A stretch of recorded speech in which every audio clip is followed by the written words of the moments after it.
Hello ladies and gentlemen, this is Hunter Starcraft here bringing you a big matchup, another one on Xel Naga Caverns. And today we are featuring another member of oGs, LFI, the blue Zerg player spawning at the 2 o'clock position. And his opponent today is going to be none other than, well, Nova, not the most well-known Terran player. He is obviously a Korean. You can see his name, unreadable, but I mean the replay file said Nova, so that's what this guy's name is, and he is going to be the red Terran player to the 8 o'clock position. So these two players going to duke it out on Xel Naga Caverns, one of the new maps. It was included with the Starcraft 2 retail. So excited to bring you this. I think this is a very interesting map. You got your natural expansion right here. Relatively easy to capture and not the longest rush distance, or sorry, longest distance from your main to your natural, but the natural is actually quite difficult to defend on Xel Naga Caverns because there are actually like 3 or 4 different like passages into the natural expansion, and we'll talk more about that in a minute. We've got the drone for LFI headed out. It's going to do scouting. Pretty regular timing for that drone. Maybe a little bit early. He wants to be sure to get in and get some scouting done in the Terran base, because it's very common for Terran players to wall in against Zerg, and obviously a drone's not going to get into a Zergling type wall in, but here he is on time. He is going to, stop by to harass the SCV. Any good player is going to do that against Terran. Very common strategy, force another SCV off the line, and after that SCV arrives, the drone's going to continue his scouting duty. No scouting yet for the Terran player, and this has actually given LFI the confidence to go with a 14 hatch, do a fast expansion. He sees that there's nothing, too cheesy in the mix. There's quite a long rush distance by foot on this map, all of which contributed to LFI going for a fast expansion as a Zerg player. Standard timing for Nova's refinery and barracks, and seeing the Marine on the way, nearly completed. The drone is going to go, and I believe he just made the extractor. Yes, he did. I see it on the minimap. He just made an extractor. Obviously Marine's going to have a hard time taking out an extractor when compared to just a drone, so delaying the gas a little bit and just keeping that drone alive a little longer for scouting. And good game sense by Nova, the Terran player. He's going to see the fast expansion. For Zerg LFI here, he's going to see the standard timing for the spawning pool and a simulator as well. So pretty standard openings, nothing too unorthodox right off the bat here. And another refinery going up as soon as that drone is out of the way. And as I expected, a standard wall-in as well. No room for any add-on on that barracks. Oh, and I'm just going to not eat my words, but we see the barracks lift off and put down a tech lab there. That is no longer a Zergling type wall-in, as there is a little gap there. And this SCV is heading home now. He got his scouting done, and LFI is going to do his best to saturate this natural expansion. Nothing too concerning for the Zerg player at this point. He hasn't detected, any early Reaper harassment, which I don't see Reaper harassment quite as dominant in these Korean games. And we can see the high grass, that is one entrance, and then these destructible rocks as well that lead to a second expansion. I'm going to call that expansion the basin expansion because it is completely on the low ground, and I think, isn't that the term in geography? You call it like a basin when everything's just a little lower. So that's the second expansion. Also, a little hard to defend. We're going to see if that comes into play in this game on this map, as this map is going to become more and more common, I would expect. It is a cool little map. My last game was on it, a cheese game, but that's not going to be the case here, as LFI is putting up a spine crawler, going to get some extra defenses. Very good for dealing with whether it's Reapers or Hellion harassment, and it looks like we do have some Hellions on the way for the Zerg player. He's getting the Infernal Pre-Igniter, going to get that blue flame, very effective against light units. Obviously Zerglings, drones, anything like that, just going to melt away to that blue flame. And to help compensate for the Zerg player, he is getting the metabolic boost. He's going to have very fast Zerglings, very much so on the creep as well. Going to be able to effectively, hopefully for his sake, defend against these Hellions, because I mean you don't usually see a pre-igniter upgrade and then no Hellion harassment, so I would certainly expect a Hellion harassment in the next short while as the metabolic boost is done, and another spine crawler going up, and an armory actually for the Terran player as well. So are we going to see Thors, or are we just going to see upgraded siege tanks? we're just gonna have to wait and see what kind of build the Terran player utilizes on this particular map. As we have 3 Hellions chasing these Zerglings away. Zerglings are able to outrun the Hellions with their speed upgrade, and it looks like those Hellions are arriving in the base right now. Pretty sturdy defenses though, but these Hellions are going to move back, and they are going to abuse this second entrance. And this is what I was saying, it is kind of hard to defend the natural expansion, but with 2 spine crawlers and 1 on the main, 2 drones get toasted, go down there. 3 drones go down as well, and is he going to get 1 more? Yes, a total of 6 drones. So killing off 6 drones at the cost of 3 Hellions, certainly an exchange in favor of the Terran player, as, you know, drones don't only cost 50 minerals, it's the mining time, it's the larva, etc. So definitely worthy.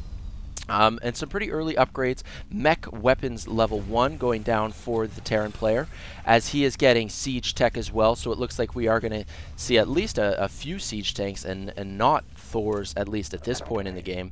That Overlord hiding behind the high grass there, and now saturating his natural expansion with an orbital command.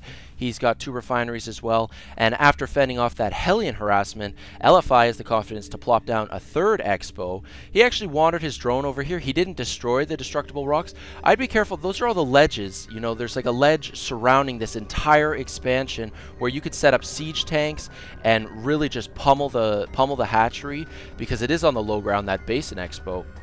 And then you've got the gold up here with the destructible rocks to protect it just for now, and an infestation pit as well, so very interesting.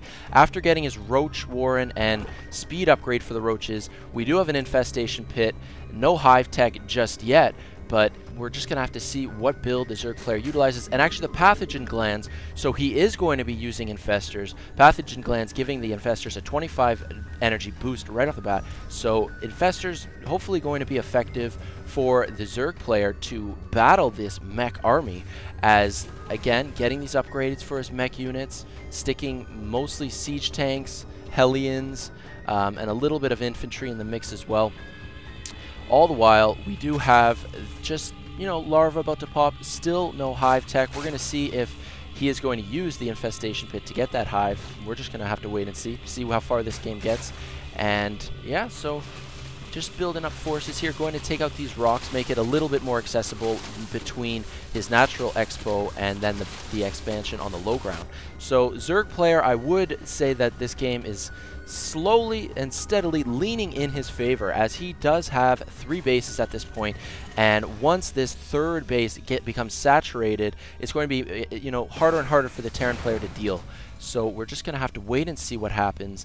As Terran player, I like the placement of that barracks, you know, just sort of choking off that that second entrance to his natural expansion just a little bit. So very, very interesting opener. Again, really like this Korean style of play. And we're going to have to just wait and see, I suppose, as a Hydralisk Den as well. So very diverse unit composition for the Zerg player. Roaches, he's got Hydras, well, the Hydra Den, he hasn't built any Hydralisk just yet. And then, of course, the Infestors. Now, good timing here by the Terran player. He is moving out at a good time, because the 3rd expo, the 3rd base, rather, for the Zerg player has not become fully saturated at this point. So gonna have to do some effective damage before any of that gets underway. And these 4 blue-flamed Hellions are going to make quick work of those Zerglings, just scouting Zerglings. And here we go, Brood War style, setting up that line of siege tanks, gonna slowly push across the map. And as the creep just sort of creeps under these tanks and Hellions, they sort of feel a little bit of pressure as the Zerglings are coming in, and they are trying to get a good surround on these siege tanks, doing some good damage. But these infested Terran as well, interesting use of the infestor to get those infested Terran out, with this many roaches to come in and back it up as well. That was not a very effective attack by the Terran player at all. I mean, all he really did was take out most of the Zerglings. But interesting use of the infested Terran.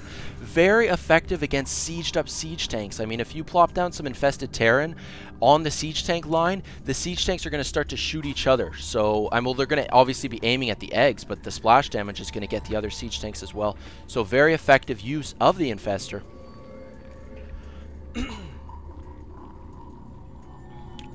And here we go. Is the Zerg player going to be moving out at this point? It does look like that, as he's got about a dozen or more Zerglings leading the way, as well as roaches, some infestors to back up that squad as well. And here we go, that hive tech is on the way. So I'm not sure exactly what he's going to use the hive tech for. I mean, very unlikely to get Broodlords because he doesn't even have a Spire at this point, but it could see Ultras. We're just going to have to wait and see what exactly he goes for. Destroying these destructible rocks now, LFI is going to try to penetrate Nova's base. He's going to try to do some damage to this natural expansion, and this could be fatal, as we can see on the vision of the Terran player. The Terran player has no idea that this is happening. The Terran player this is a bit of a blunder. He's let those rocks go down, and he doesn't have anything over there to see. But now the Terran player Nova is moving out, and he does see the Zerg army. So these siege tanks sieging up right now. Hellions going to block the Zerglings from getting in too quickly, and 5 siege tanks going to be pummeling artillery fire on these roaches. But a lot of infested Terran being spawned right on the siege tank line, just like I mentioned before. And you can see siege tanks shooting each other. These infested Terran spawn, and I mean, they go down in a hurry, but I mean, they serve their purpose, just getting that splash damage down. These 3 infestors do escape, so that was a pretty even exchange, I would say. But I would say favorable to the Zerg player because it prevented Nova from moving out and keeping the Zerg player in check. Now the Zerg player is free to continue to mine off of these 3 bases. And we do have some Hellions. Hellions are coming in, trying to do some harassment. Oh, burn down that one infestor. He goes down to big fiery blob. But these roaches are going to make quick work, especially on the creep, with the speed advantage, focusing down these siege tanks very quickly. The Hellions not doing a lot of damage to the roaches at all. These siege tanks being quite effective for sure. But is it going to be enough? Is he going to be able to hold off LFI here? It does not look like it, as a lot of, I mean, roaches, infestors as well, being able to take control of this map control going to LFI, and 1-2 upgrades for the Terran mech armor and 2 for the weaponry, with the second vehicle plating upgrade going up right now. So that is certainly going to be give the advantage to Nova, because the Zerg player doesn't have any upgrades at all, really. I mean, that's, you know, he's going to need to compensate with many more units. And as I expected, an Ultralisk Cavern with the Chitinous plating. So that's going to give it 2 bonus armor, 2 Ultralisks. That upgrade takes quite a while. I think 110 units of time it takes. So quite a while, along with Adrenal Glands as well, which takes even longer than the Chitinous plating. But that's going to give the Zergling a very significant attack speed boost. Those Zerglings just become so vicious once you get, you know, speed, and you get the Adrenal Glands up as well. This one barracks has a reactor just pumping out Marines, and he's got a second barracks as well, and he is putting down another add-on on that barracks, and getting some missile turrets. So I mean, it doesn't seem to me like the Terran player really does know what exactly to expect at this point. The Terran player is sort of on his back heel, and I would expect the Zerg player to be coming up with, you know, a good timing attack, because he is on 3 bases. He does have that advantage, and I mean, this is going to become a just increasingly dangerous army to tangle with. The Zerg Scourge here building up forces with 5, 6 Ultralisks have arrived, and they are moving in. Or are they? Maybe they'll just camp out for now. Nope, they are going to move in. So Zerglings, Ultralisks, a few Hydralisks in the mix. And then to back them all up, we do have Infestors as well. As these Ultralisks are moving in with splash damage with their claws, they're slicing, dicing these Marines. The siege tanks are trying to get as many blasts off as possible. And look at that, just littering the siege line with infested Terran. Oh, endless infested Terran, just plopping them down everywhere. And these Ultralisks absorbing most of the damage from the siege tanks. These infested Terran doing work as well. The Zerglings, Hydralisks just pushing in, but these Ultralisks are really where it's at. They're doing the most damage here. They're slicing up these siege tanks in a hurry. So that is it. Nova leaving this game the loser, and he falls to the oGsLFI player. Very strong Zerg player. Very epic Korean matchup. I hope you guys enjoyed watching and listening. I'm going to be bringing you guys many more Korean games and just other StarCraft 2 content in the days to come. So if you're interested, be sure to subscribe, youtube.com/HunterStarcraft, and I'll catch you guys next time, alright? This is Hunter Starcraft here saying peace out.